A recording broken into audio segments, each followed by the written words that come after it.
The David Pakman Show at davidpakman.com.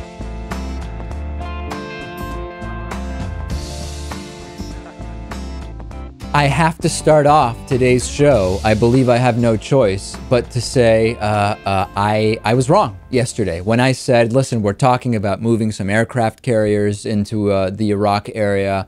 We are talking about maybe some kind of airstrikes, but not ground troops. President Obama has sent 275 armed American forces into and around Iraq to help secure U.S. assets. And this, Lewis, is very, very quickly escalating. The U.S. now speaking to Iran as well and trying to figure out how together the U.S. and Iran, I mean, can you believe this, Lewis, might be able to coordinate and cooperate to try to dampen or hold down this sectarian violence and insurgency that is taking place in Iraq. President Obama putting an additional 100 forces on standby, most likely in Kuwait. Those could be used maybe for airfield management or security or logistical support. There's also talk about using special forces troops, not as combat troops, but as advisors. Also, still, the possibility of Baghdad airstrikes is being discussed. Lewis, we're very quickly going back to 2002, run up to the Iraq War type of conversations. And this is just a disaster, and it appears to be completely unavoidable. Right. Well, it's already a disaster, so we can call it that. It won't turn into a disaster. It already is a disaster. I am interested in the fact that we are talking to Iran. I guess if anything can bring two countries together, it's a common enemy. I know right now we're only talking about hundreds of troops being sent into the country, but we know how 200 can turn into 1,000 very easily. Exactly. So we'll have to see how things escalate and if we can have a major impact with only a few hundred troops. Ryan Crocker is a former U.S. ambassador to Baghdad. He said, we are hardwired into their system. We can't walk away from it. And this is exactly the same point that Lewis made yesterday, albeit in a way that fired some people up, making some people were a little agitated with how Lewis said it. But this is the same point Lewis made, which is, why are we hardwired into that system now, regardless of what happens in Iraq, even after the U.S. troops initially pull back? Because of the insane bungling surrounding faulty intelligence and made-up pretenses, which led to the initial U.S. invasion of Iraq under George W. Bush and Rumsfeld and Cheney and Condi Rice and Wolfowitz and the whole gang, which destabilized the country and bombed it back 10, 15, 20 years into the past. We now have no choice. And incredibly, this is the crazy thing. Bill Scher wrote about this morning, actually. Bill Scher said, this is 2014, not 2003. Iraq was never about Al-Qaeda before. It now actually is. ISIS is Iraq's problem. It is an Al-Qaeda connected group. And it is now our problem because we created it. And it's insane to me, Lewis, that now we might have a situation where it is almost, I tread lightly here, but it is almost the moral responsibility of the U.S. to at least try to fix the insane problem we chose to create under George W. Bush. It's insane for me to say it, and I'm not rationalizing what may happen now in any way at all. I'm completely against everything that is going on, but how do you destroy it and then turn your back when exactly what was predicted to happen happens? Right. You can't, especially considering how extreme ISIS is. You cannot let a group like that control that country. It's just unbelievable. Send me your thoughts on this. I've been getting quite a bit of email and commentary from our audience on this. It's just it's a horrible situation, and I don't know what the right way forward is. Hopefully somebody can figure it out. Ideally, not the same people who got us into this mess in the first place, that's for sure. The Supreme Court might legalize lying in political campaigns. Former Ohio Democratic Congressman Steve Driehaus was running an election, and the anti-abortion group called Susan B. Anthony List, the Susan B. Anthony List, put up billboards that accused him of supporting taxpayer-funded abortion. Driehaus responded to this by challenging the billboards because Ohio actually has a law that prevents false statements during a political campaign. And Driehaus accurately argued, actually, I don't support that. It makes no sense to say I support that because federal dollars can't be used to pay for abortions except in cases of rape and incest. He won that battle. In other words, it was decided that the billboards were false statements and they couldn't go up. Unfortunately, Driehaus eventually lost that election. The Susan B. Anthony list group decided to continue appealing that decision, and the Supreme Court has decided that indeed the Susan B. Anthony list has standing to challenge that at the Supreme Court level. This does not mean that the Supreme Court is going to side with them. Okay, we're not saying that that's going to happen, but this is something that the Supreme Court is going to be deciding. And the Supreme Court that we have currently, as we know, is one of the most corrupt, plutocratic, extremist courts that we've had in decades in the United States. So we have now a situation where a group is appealing their, they want to maintain their right to make false statements. If you're appealing to the Supreme Court the right to make false statements, can we not take that as evidence that your goal is to make false statements, to lie about campaigns? Is this just not obvious?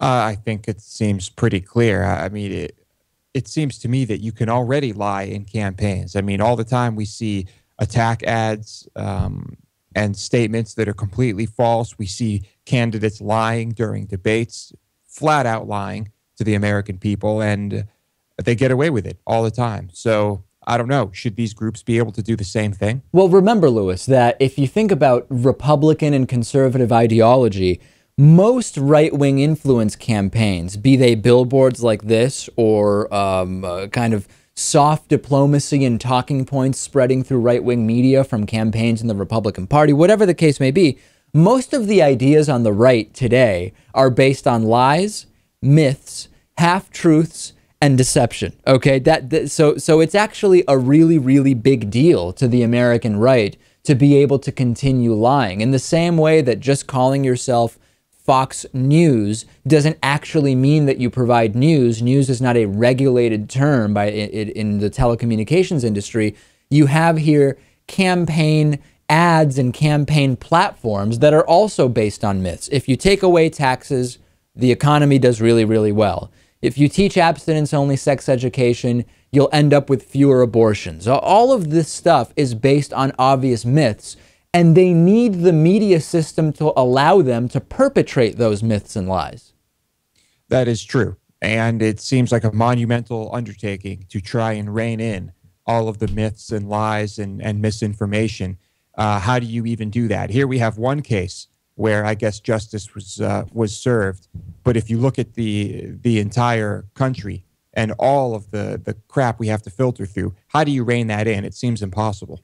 We often hear about how congressional approval is lower and lower and lower. And we actually have new numbers as far as the Gallup tracking poll on congressional approval, which have congressional approval at only 16%, which is the lowest since these rankings ever began back in 1974. Now, for comparison, it's 22%. It's lower than the 22% low in 1994, which of course led to Republicans doing really well in those midterm elections. I have to question, and here's the straightforward question we have to ask. Do congressional approval ratings matter at all? And what I mean is this. Congressional approval ratings go down and down and down.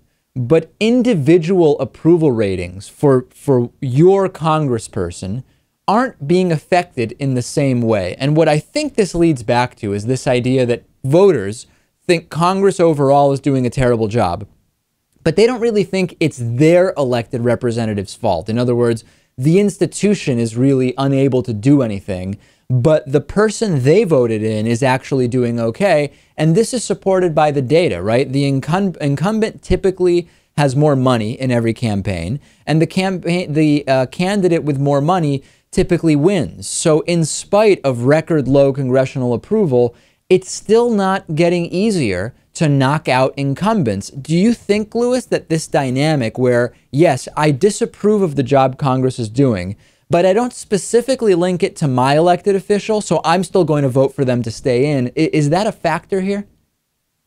It could be. I'm very curious to know what the numbers are throughout history overall of congressional approval. I would guess that generally across the board, overall congressional approval has probably been consistently pretty low. Yeah, Is well, that like safe? I said, we're at a record low. As you're pointing out the important thing, which is we only have data dating to 1974 from Gallup. So before that, we don't really know, and it's hard to. We could maybe surmise it from op-eds and other media, but we don't have an equivalent tracking poll. Congressional approval is never incredibly high, but we are seeing record low after record low. I think there's the laziness factor here when it comes to incumbents and researching new candidates and things like that. I think it's just easy to vote for the person who has been representing you for a long time. There's a Republican U.S. Senate candidate from North Carolina. His name is Tom Tillis, okay? He said back in 2012, this is a recently uncovered video that's making the rounds now. He said that the traditional population of North Carolina is not growing, unlike the African American and Hispanic populations, and that this is a serious problem for Republicans who seem unable to court the minority vote. Let's play a clip from this interview. This was with Carolina Business Review host Chris William, okay? This is amazing on so many levels. Let's play it. This is already starting to affect Tom Tillis's campaign now, recently uncovered video. When you see all of these things that have transpired, what do you think about? What is going on in the Republican Party? Well, I think it has more to do with what's going on in the demographics of this country and recognizing that, and then having a platform and a message that resonates. You know, if you take a look, you mentioned the Hispanic population, the African American population. There's a number of things that our party stands for that they embrace. I think we have to do a better job of communicating it. I think we have to do a better job of being out there in between elections, garnering support for the things that we're trying to advance. And I think we need a focus on limited government and free markets, which is something that's appealing to everybody. That kind of work will position us for those growing sectors. You know, the traditional population in North Carolina and in the United States is more or less stable. It's not growing. The African American population is roughly growing, but the Hispanic population and the other immigrant populations are growing in significant numbers. We've got to resonate with those future voters. This isn't at all about being racist, right? I don't really care whether Tom Tillis is racist or not, whether he cares about minorities or not. There's a lot of discussion about that going on online. I couldn't care less about it because there's something way bigger here, okay? The traditional population of North Carolina, listen to that. This statement about white people being the traditional population of North Carolina is so representative of the juvenile and short-sighted nature of so much right-wing conservative ideology. Remember, the traditional population of North Carolina recently, after the actual traditional population of North Carolina, the Native Americans, were killed or kicked out, has been white people. And it's so funny, every time we hear something like this, almost everything, the default for the conservative, the American conservative worldview is basically 1950, right? When it comes to how women should be treated and women's role in society, when it comes to race relations and racial division and segregation, when it comes to keeping gay people in the closet and pretending it's just something that Uncle Joe chooses, but is not really something you're born with, antiquated education and scientific ideas, all of this stuff seems to be conservative, right? In the sense of keeping things the way they were at one point, but at a very arbitrary point, which seems to be like around 1950. There's nothing traditional about white people as the population of North Carolina unless you pick a very specific point after the Native Americans were kicked out. And every time it just boggles the mind that they're stuck not in the past, but just right around 1950. Right. And all of this becomes clear with the language they used. It's all about race. It's all about separation. I mean, the traditional population is going to be different now. You know, the traditional population from this point on is not going to be the traditional population that he's talking about. No question about it. And I don't know if it's because many of these right-wingers have the idea that we're only dealing with like 6,000 years of humans on Earth or whatever. But the obsession, right, with remaining the way we were but long enough into history that it's pleasing to them. It's this completely arbitrary form of conservatism, and Tom Till is completely embodying that with his comments, the traditional population of North Carolina. Okay, let's take a break. Later on, we're going to have David Silverman, president of American Atheists, on the show, and I don't think we're going to agree at all on today's topic. You'll want to stay tuned for that. The David Pakman Show at davidpakman.com.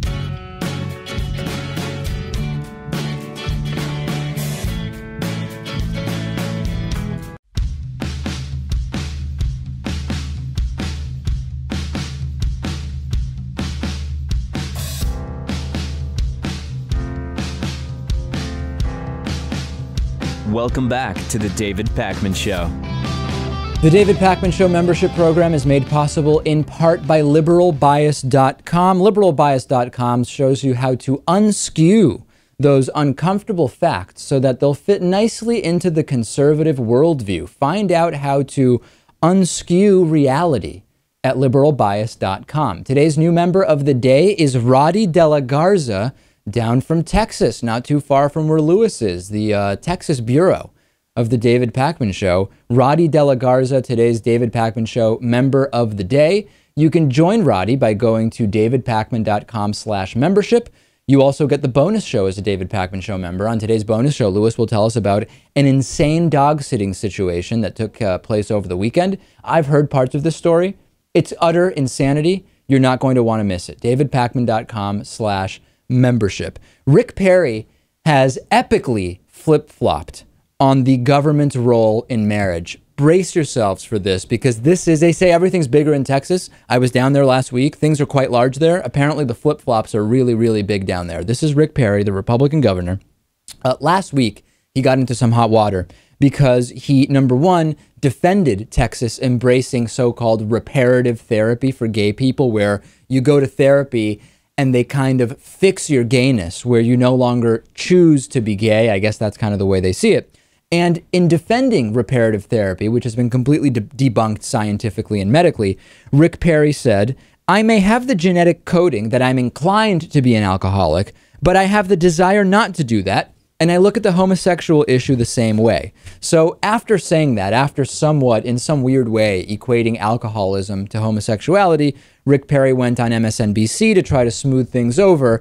And in doing that, he started talking about a favorite subject of Rick Perry, states' rights versus federal rights. And this is where it gets really, really funny. Perry told the host that he, quote, respects decisions to legalize same-sex marriage in states like New York. And then he goes on to say, quote, "This conversation has always been about states' rights on this host of issue, and also about rebuking this idea that Washington should be given total and full ability to make these decisions." Okay, so he just doesn't think that the federal government should make decisions about marriage. That sounds like what he's saying, right, Lewis? That's a fair position if that's his position. It sounds like he is saying that the government should not be involved with this and that states should decide, yes. That's exactly what I'm hearing as well. Unfortunately, and here's where the epic flip-flop happens, when he was running for president, Rick Perry supported the federal government intervening on same-sex marriage, endorsing something called the Federal Marriage Amendment. So ultimately, ladies and gentlemen, Rick Perry is only for the federal government getting involved when it comes to marriage if they are stopping or preventing gay marriage. However, if the federal government were to get involved to support equality and allow same-sex marriage, all of a sudden, Rick Perry thinks that's just not an issue that the federal government should be managing. There's not even anything to say. It's just a patent, obvious, flip-flop, double standard, disgusting hypocrisy from the Texas governor, and that's that. Some of our fans might be happy to know that even a lot of the right-wingers I talk to here in Texas think Rick Perry's the biggest idiot in the world. Yeah, when I was down there, I mean, I was in Austin, of course. It was a pretty heavy anti-Perry sentiment, but as we know, Austin is not Texas. It is not representative of the entire state. There's been a shooting at a Georgia Waffle House where a worker shot a customer dead who refused to leave. This is about an Atlanta area man who is dead, and another is in custody after a dispute between an angry customer and a Waffle House restaurant employee turned deadly. Atlanta's WSB-TV reported that police were called there. Officers arrived. They found 33-year-old Adrian Mosley shot to death. A Waffle House employee was arrested and taken to Fulton County Jail. It appears that the customer had been told to leave and that the customer was not leaving. Then one of the customers left, but two other people that were with her hung around, and the cook was refusing to serve them because they were getting unruly. The men threatened the cook. The cook took out a gun. Gunfire erupted. The NRA actually wins when this happens because they, of course, get to argue that more guns make people safer. And if you have generally the feeling that your average restaurant experience is safer, you have less of a desire to purchase and have a gun with you. So as we know, Lewis, the NRA is really in a win-win business unless there are actual stronger gun safety regulations put in place. Because if people think that it's more dangerous to be around in the world, they're more likely to buy guns, and that's exactly what the NRA wants. And I want to make one other note about this, because I've already been seeing the racist comments. There is a huge double standard on race. In this particular case, there were black people involved in the shooting. Most of the bizarre and ridiculous shootings involving gun negligence and incompetence that we talk about involve at least one white person.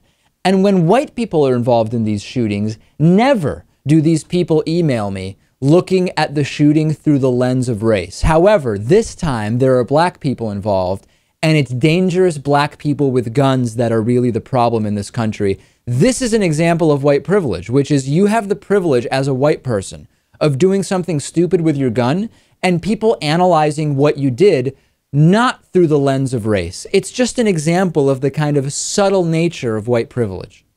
Right. It always is subtle, and that's why some people fail to see it and understand it. And you're right about the NRA here. As long as people are afraid, as long as there are shootings happening all the time, the NRA will continue to succeed and thrive. Going from Georgia to Wisconsin, in Janesville, Wisconsin, a proud concealed carry advocate named Roger Grancy lost his loaded gun in the outfield of a softball field where little leaguers were playing. Fortunately, the gun wasn't lost forever because a little leaguer found it and brought it to the umpire. The umpire told one of the coaches, who was an off-duty police officer, called the police, and rest assured, the gun ultimately was safely delivered back to the responsible gun owner, Roger Grancy. Grancy was, of course, just exercising his Second Amendment rights by dragging a handgun to a Little League game. And as a result, Lewis, everybody at the game was much, much safer. What a story, David. How do you lose a gun? I don't know of any gun owner who has ever lost a gun. Do you? Well, no, I've never heard of that. I to be honest, I've never heard of that. And Grancy said that he was embarrassed by the situation. Yeah, I wonder what his reaction would have been if someone had been shot with his lost gun in the outfield. He's now promising to keep the gun locked up in the car next time. He'll still bring it to the baseball field in case it becomes necessary to protect himself from an oppressive government or a curveball or something like that. But he will leave it in the car, which I guess is going to make people probably safer, at least to some extent. Yeah, my advice to him would be to put it in the glove compartment or conceal it somewhere so that a criminal doesn't break his window, steal it, and then kill someone with it. The sad thing is that even if a couple of kids had been shot or had died because of this lost gun, no one's minds would be changed. It would be an unfortunate individual accident requiring absolutely no action on anyone's behalf other than just, taking responsibility. You got to be responsible with your guns. No one's minds would be changed. Probably not. No, unfortunately. Maybe a few people like us, David. Actually, no. We've already made up our minds, haven't we? Yeah, we already think that this is exactly the reason why we need to have enforced gun safety in this country. We want more gun safety so that there are fewer people killed by guns. It's pretty straightforward. Facebook.com/David Pakman Show. David Silverman from American Atheist is joining us next. The David Pakman Show at davidpakman.com.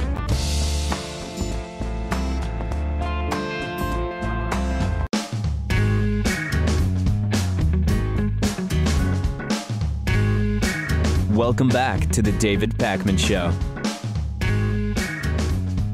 We're joined once again today by David Silverman. He is president of American Atheists, and he's here today to talk about a topic that I think is very, very interesting for a couple of different reasons. And that topic is Judaism a religion and a race or ethnicity, or is it only a religion? And David, I'm interested in this because I get this question all the time from my viewers.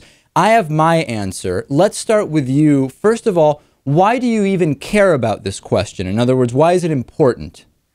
Well, it's important because, it's important for a number of reasons. The first reason is my last name is Silverman. My first name is David. It might as well be John Smith for Jews. And I get a lot of anti-Semitism on the internet. You know, when I get my hate mail, I get a lot of Jew stuff, especially after I go on Fox News. Hello, Fox News. But the question that I usually answer is, and I have been doing this for most of my life, is that, oh, you foolish person, you ignorant person, Judaism is both a religion and a race, and I'm a Jew and an atheist, and it makes perfect sense. And what happened was, as you probably know, I've been writing a book for some time now. I'm very excited about how it's coming along. And what I did was, in this book, I started to write a defense of Jewish atheism, because I get the Jewish atheism question all the time. Right. So many people who were raised as non-Jews think it's hypocritical. And I was raised with it all the time, and I was defending it all the time. And you have to understand, I was 45. I'm 47 now. I was 45 when I started to write this book. And I began to write a treatise, a defense of Jewish atheism. And I set out to defend Jewish atheism as a Jewish atheist, to teach everybody why Jewish atheism makes sense. Right. I failed. I failed to do so. And that's what happened in the short answer. I put out, this is why I think that. And then I said, okay, what are they going to think? What is the counter argument to that? And I wrote out the counter argument to that.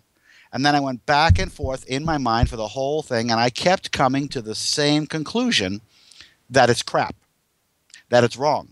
And I went over all of these arguments. Is it a race? Is it an ethnicity? Is it a culture? Is it a tradition? And I came up with yes, and then I argued it, and then no. No, it's not. It's just another religion, just like Islam, just like Christianity, that takes the credit where it's not due. Well, listen, I think so the taking credit where it's not due thing is kind of a separate thing, but you and I agree on a lot of stuff, and unfortunately, you're just totally wrong on this, and I'll explain exactly why. You are not a geneticist. I am not a geneticist, right? So much like you and I do with climate science, we go to the experts on this, okay? And when I see 97% of climate scientists have one point of view and 3% have another, that to me is an important thing. So when I look at this and we look at what geneticists have to say about, is Judaism more than just a religion, the answer is almost unanimous that it is. And if we look at whether it's Harry Oster, the medical geneticist, or researcher Dr. Gil Atzman, or Dr. Chaim Sheba, or Professor Mary Claire King from University of Washington, or Professor Efrat Levi-Lahad, or any of the professors that have worked together, including Michael Hammer and Luca Cavalli-Sforza, and Carl Skorecki. Yes, lots of Jewish names in there, David. Lots of Jewish names in there, huh? And many non-Jewish names as well. And I think that's a misdirection. In other words, that's the same attack on science that we hear from the right on climate change. And I'm surprised to hear you make that, David. Yeah, but I was making a joke. I hope it was, because it's very unlike you. So let me finish. It is true, right, that we have Aaron El-Haik, who is also Jewish and says that Judaism is no more than a religion. But the scientific consensus is that it is. And if we look at DNA, if we look at the lineage, we could all argue always, right, that race is merely a social construction. And that's a fair point. But to the extent that it isn't, we have to accept that Judaism is more than just a religion. And here's why I care about it, okay? You and I, neither one of us are geneticists, like I said, but here's why it's important. Arguing that Judaism has no ethnic or racial component is one of the main things that white supremacists and anti-Semites use to foment their ideology. And a perfect example of this is something called the Khazar myth, which is this theory that Ashkenazi Jews are actually not Ashkenazi Jews. They descend from the Turkic Khazar Empire. I had a white supremacist named Craig Cobb say this to me straight up on the same program where he called me a kike wordsmith. And it fuels anti-Semitism. And unfortunately, I know that's not your goal, but it's feeding into that, and it's scientifically unsound, David. Okay, so you've made two excellent points. And I love that you've made these points. Now, I don't have the research in front of me that you have. However, I will say that the research that I've done has come up with, yes, a whole bunch of people say Judaism is a race. A whole bunch of geneticists say Judaism is a race. But when you look at what they're studying, they're studying Ashkenazim. They're not studying Jews. They're studying Jews from the Ashkenazic territory. They're studying Jews from Middle Eastern and Eastern Europe. That's what they're studying. And they're saying, look at all these similarities that they have. Of course, there's similarities there. A lot of Jews are from there, and there was a lot of inbreeding there. So, of course, there's genetic similarities. But that's not Jewish. If it were Jewish, then the Ashkenazim and the Sephardim and the Ethiopians would all have the same base. Yeah, but David, again, I think the most important thing you've said was the first thing you said at the beginning of that statement, which is you don't have all the research in front of you, because if you did all the research, you would see that despite the diversity that does exist between Ashkenazim and Sephardim, which are the predominant Jewish groups, and the smaller Jewish groups, here's the key line. Genetic studies have demonstrated most of those groups to be genetically related to one another. And the differences that we're talking about are due, like with any racial group, to interbreeding and intermarriage and etc. But again, the key thing is you don't have the research, and I would encourage you to revise it, because again, I'm not accusing you of feeding into this, but the same type of logic is seized on by anti-Semites. And you know, David, I want to address that specific point. Yeah. I have gone up against anti-Semites before. Right. As we all have. Absolutely. And I hate the fact that I agree with them. I hate it. I hate the fact that they can look at me and say, aha, you see? I hate that.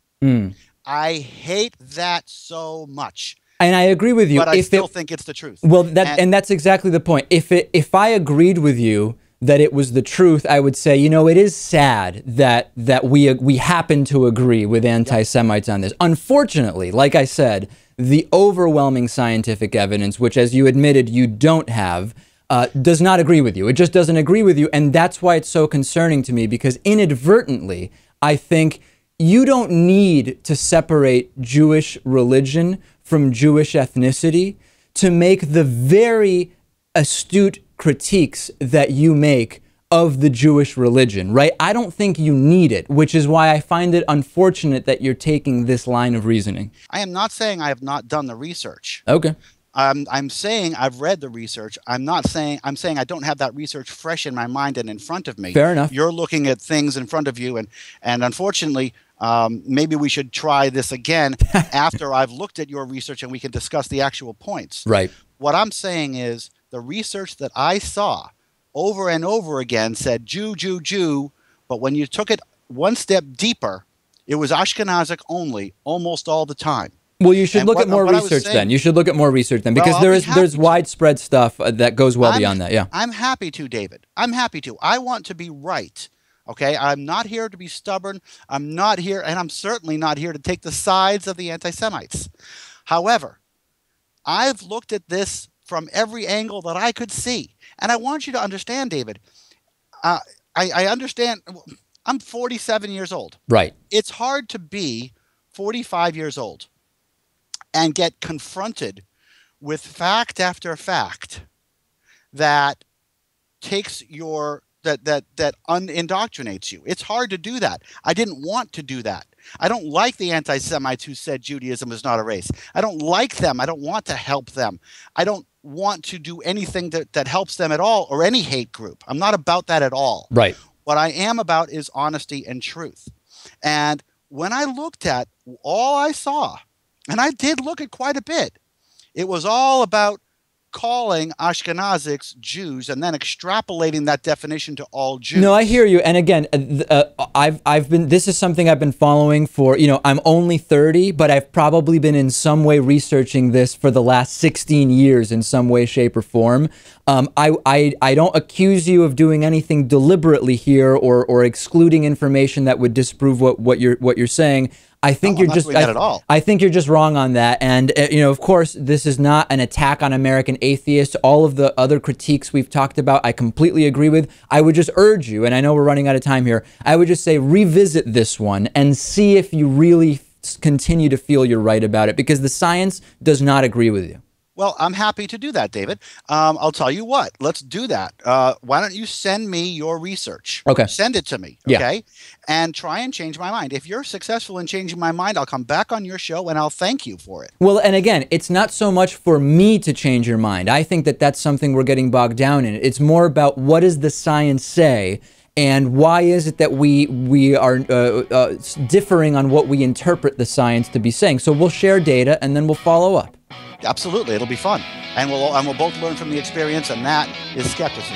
The David Pakman Show at davidpakman.com.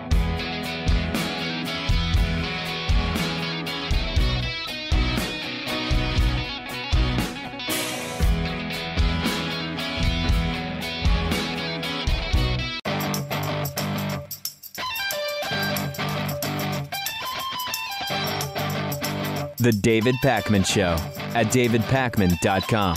There's a new study that says female hormones may be at least partly responsible for making men fat. As soon as I saw the headline, I said I have to explore what's going on here. This is researchers from the University of Adelaide who believe that exposure to estrogen might be fueling the male obesity epidemic in the United States. You might say, well, how are men being exposed to estrogen? And experts explain that there's actually estrogen in substances that are found in affluent societies like soy products, as well as plastics, which contain the female sex hormone. And the study was looking at gross domestic product and obesity rates among men and women worldwide. And they found that in developing countries, it was far more common for women to have significantly higher rates of obesity than men. But that when you look at the Western world, the obesity rates between men and women seem to be much more equal, and thus the hypothesis that it could be those soy and plastic products that contain estrogen that are more prevalent in the Western world that could be making men more overweight. There are so many problems with this study, however. So number one, prior studies don't find this link. There's one from the Journal of Clinical Oncology which doesn't show this correlation. And even if it did, as we know, correlation is not causation. The study did not actually measure estrogen. It merely said these products are more common in more affluent societies. Therefore, maybe that's the reason why we see obesity rates more equal between men and women in those societies. So, Lewis, at first glance, I found the title of the study very titillating, but upon a cursory review, I don't really see any evidence that there's causation here. Right. I will add that it is interesting that in the normal ways we treat water, filter water, and process water, I believe, people can correct me if I'm wrong, that we are unable to remove hormones from water. And that when you go to the tap, you are actually, there's a chance that you are consuming some of this stuff. But conceptually, still, what you're saying is true. It just wasn't measured in the study, and that's what we really need to do. That's it. I mean, how can you make this determination if you're not studying, actually checking the levels of estrogen? The other issue, of course, is that we do have evidence that calorie-dense diets with high sugar content and a sedentary lifestyle will be a big equalizer in making men as obese as women. And that to me seems, again, having only correlations to look at, that seems to be like a much more relevant place to explore. Interesting study. I just don't know that it really tells us much of anything. Sarah Palin is threatening to leave the Republican Party unless President Obama flies Central American children back to Mexico, regardless of whether they're even from Mexico. This is just unbelievable. Sarah Palin posted this really weird manifesto to her Facebook page, and she said that President Obama is to blame for the unaccompanied minors that are coming over the U.S. border from Central America through Mexico. And she says the president should actually be impeached and that she might leave the Republican Party if action isn't taken. She said these thousands of hungry, innocent children rushing in through Mexico are just the tip of the Sedona Red Rocks. Expect to see hundreds of thousands of another country's children walk right through the welcoming open border, counting on America's families to render all aid. We cannot ignore this, and to do so proves you are heartlessly oblivious to the plight of those who, though not willing and able to follow our laws, are expecting a free pass and handout anyway. As a Christian, I find it unforgivable to ignore this issue of overrunning border security into these conditions in the southern states. And this is one issue that is driving me to renounce my Republican ties, because even leaders on the right of the aisle haven't exerted all constitutional power to stop the madness. And she calls on President Obama to fly these children back to Mexico. Of course, a lot of these children aren't from Mexico. They're from Central American countries. Sarah Palin doesn't really seem to care too much about that. I know that to many, Mexico and Central America, it's all kind of this very amorphous thing. It's not clear where the lines are, even if there are any. But the weirdest part of this is, if Sarah Palin renounced her Republican membership, where would she even go? It seems like one of those threats that is only going to be good for the Republican Party. Right. President Obama is thinking, okay, this is great. I'm just not going to fly these kids anywhere. And we'll see if Sarah Palin keeps her word. And I also love that the Central America-Mexico thing here. She really doesn't seem to be able to distinguish between countries. Of course, this is the same woman who thought that Africa was a country. Right, and who also thought foreign policy was something that she was more familiar with because Alaska was in close distance proximity to Russia. So that, she has that going for her as well, I guess. Sarah Palin, I think she could only help the Republican Party if she renounced her Republican membership. We have a voicemail number. It's 219-2-DAVID-P, 219-2-DAVID-P. Call at any time. Leave us voicemail, like this voicemail. You know, you really have a great show. But have you ever noticed how every Republican cause seems to be a half-truth or just an outright lie? I mean, look, we have Benghazi. Well, turns out the Republicans probably caused that disaster by cutting funding for security. IRS. Well, turns out the IRS actually scrutinized more progressive organizations than they did right-wing organizations. Correct. Then you have Bundy. Turns out he didn't own that land for all that time. He's just nothing but a big fat liar. And he's kind of a racist, too. Now you have this latest one. Turns out that poor kid got tortured, did not have a good time, was living pretty much on hell on earth, but yet the Republicans still want to call him names Bergdahl. And still want to vilify him. Yeah. They're just nothing but a big, giant hate factory. Yeah, we said this earlier on today's show, which is that the Republican Party needs to be allowed to lie in political campaigns because most of their entire policy platform is based on half-truths and myths, as this caller astutely points out. Could not agree with you more. On today's bonus show, Lewis's dog-sitting nightmare. Steven Spielberg is considering optioning this story as a horror movie because it's so insane what happened to Lewis over the weekend. We're also going to talk about the next step in environmental destruction of deep sea mining, and we will talk about an incredible new technology that could charge your phone in only 30 seconds. DavidPakman.com/membership. Do not miss today's bonus show. It's an insane one, filled with plenty of great stories from Lewis. I'm the sidekick on the bonus show. Talk to you then.